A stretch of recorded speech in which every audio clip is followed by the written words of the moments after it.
Hey guys, what's up? So I've covered every single console that is worth covering, of course, when it comes to most unknown JRPGs. Except the modern ones, because you know, most of the modern games are fairly known. Even the ones that are most unknown are still fairly unknown. They need more time to be very unknown.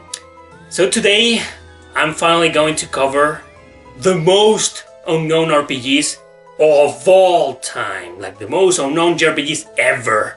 And I'm not gonna cover digital only games, which means all of the games you're about to see today have a physical release and also a North American release. Oh yeah! So welcome to my top 10 most unknown JRPGs of all time!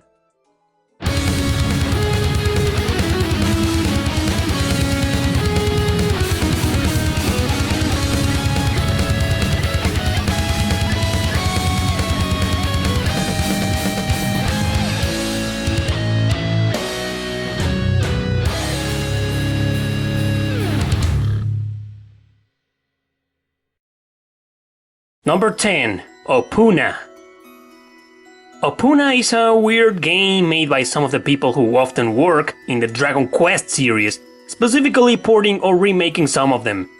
It was published by Koei and it's a turn-based RPG that was mainly focused for kids. Graphics, music and gameplay mechanics can be rounded up by being just fine, but that doesn't say anything at all, because the truth is that Puna is nothing but your average RPG where the only things that stand out are the little cute ballsy characters and the strange name it has.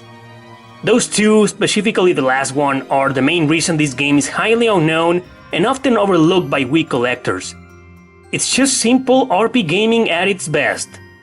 While I agree that it's a perfect RPG for kids, I wouldn't exactly recommend it above many other options out there, but I guess it's a game that found its home on a system that's known to be perfect for children.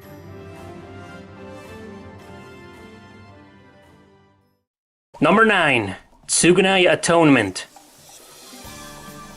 We all know the PS2 had huge amounts of JRPGs as it is the console with the most of them out there.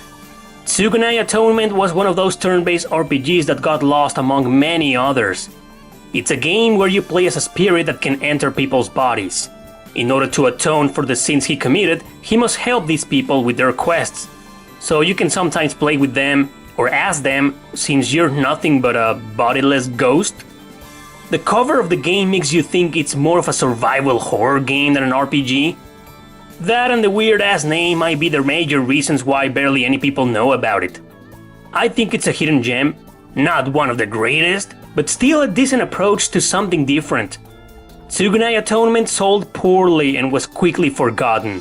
Today, it's hard to find, but still for a very decent price. So if you manage to get your hands on it, feel free to give it a try.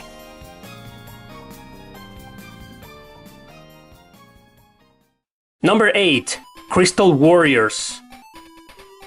The Game Gear isn't known for its RPGs, sadly, so it barely had any. Crystal Warriors was one of them, but since it was poorly advertised and sold as merely a strategy game, many people overlooked it.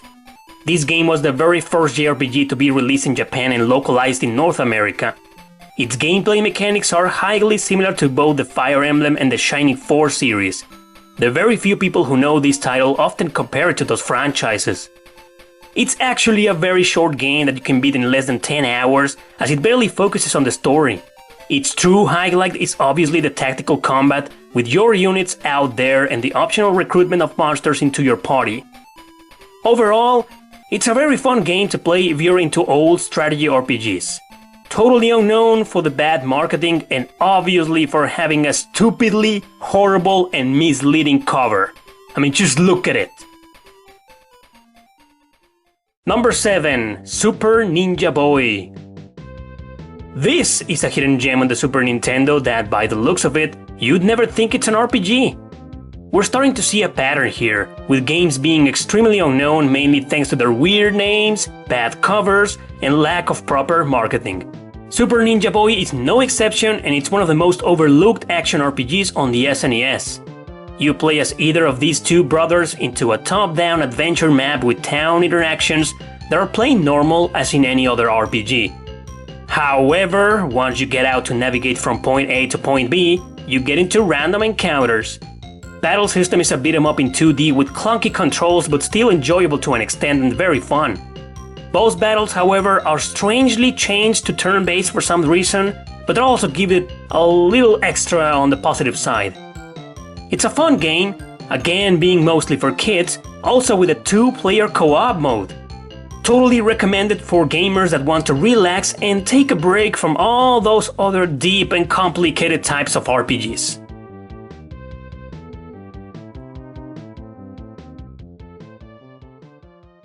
Number 6. Metal Walker.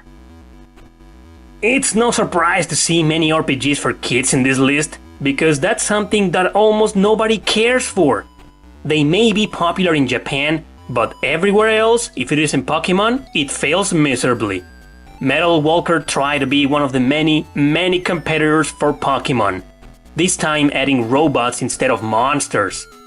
It plays very similar as a matter of fact, and the battle system takes place in these 2-dimensional pools, as if you were playing arena battles. Metal Walker is nothing special, but it's still an okay game. The reasons why it's very unknown might be because everything just seems wrong. Name doesn't say anything, Game Boy Color wasn't exactly known for its RPGs, and it's just one of those other 1,000 Pokemon clones out there that just didn't sell well.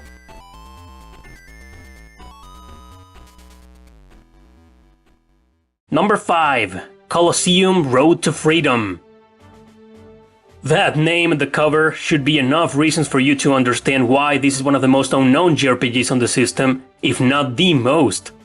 No one, and I mean no one, will have any reason to believe this is a role-playing game, much less made in Japan by Japanese people. Just by looking at its cover or the graphics in a video, you realize it's not. But alas, it is. You take on the role of a gladiator and your goal is to train him to earn his freedom. You can go from managing your eating habits, which are actually important here, to making some exercise here and there in some of the minigames this weird title has to offer.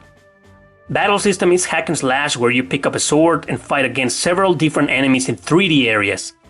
Sometimes you have allies, sometimes you're on your own. Overall, Colosseum is a fun game with an interesting concept for its gameplay mechanics, but it gets really old and repetitive over time, so I can't exactly recommend it.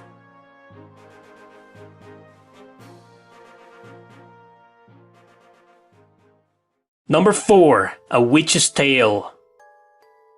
Hitmaker, one of the worst JRPG developers of all time, who also made Blade Dancer, Dragoneer's Aria, and Last Rebellion, 3 of the worst JRPGs of all time, finally came up with something slightly decent here.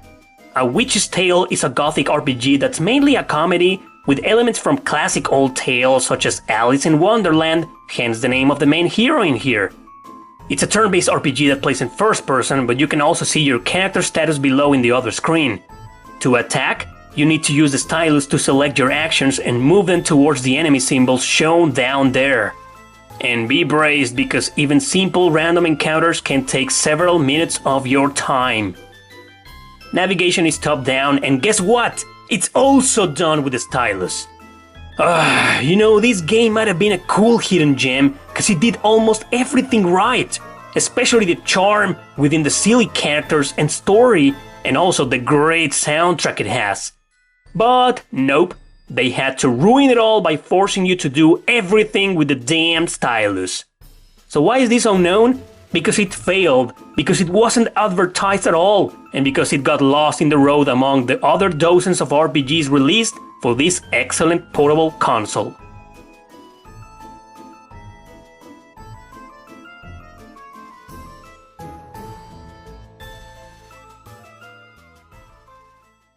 Number 3. Spellcaster. The Master System, just like other consoles we've seen in this video, also wasn't exactly known for its RPGs. Spellcaster had a decent cover, but it showed nothing of the genre within it or its images. You literally had to play the game to realize you were not just playing an average side-scroller, but an action RPG instead!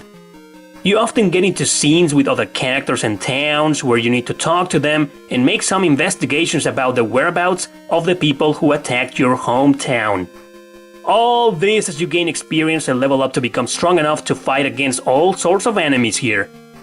It's a pretty short game. If you know what you're doing, you can beat it in less than 3 hours.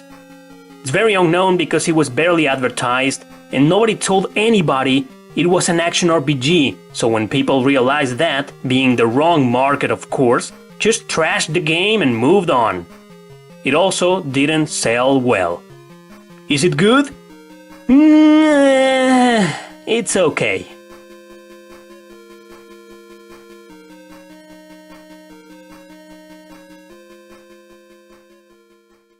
Number 2. The Wizard of Oz.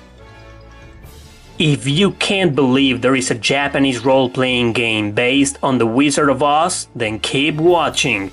It was developed by Media Vision, same people who made the Wild Arms series, published in North America by Xseed.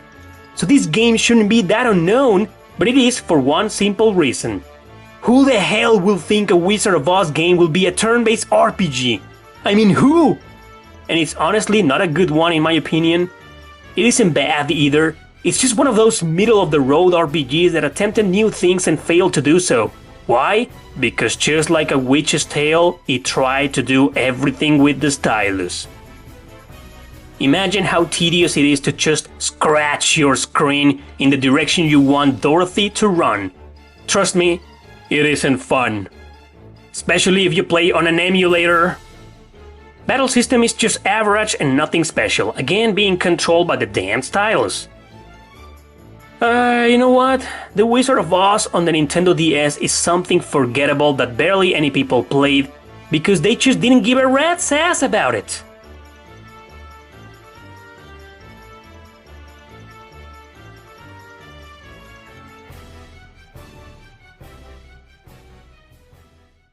Number 1. Warriors of the Lost Empire. At last we arrive at a game that's promising and good, although quest-driven and repetitive. Nevertheless, it's a hidden gem through and through, but only if you're into those kinds of games. You can choose between 4 types of characters, each with their own weapon type and skills. Once you begin the game, you start with some tutorials and get onto quest after quest while reading all these cool first-person narrations from your main character. The story then starts unraveling through these conversations with your commander, but this is a game that's not story-driven. The dungeon crawling and hack-and-slash battle system are what stands out, as it is very fun to play. I've never been a fan of the joystick of the PSP for action RPGs, but in this game it feels just fine. Warriors of the Lost Empire is the absolute most unknown JRPG of all time for 3 reasons. 1. It's got one of the most generic names ever made. 2. It's sold very poorly and there's barely any information about it on the internet. Seriously, it doesn't even have its own Wikipedia article. And 3. Simply because it was released at the same time as many other great JRPGs on the PSP. Overall, it's a solid game that you'll definitely want to check out for a small change of pace.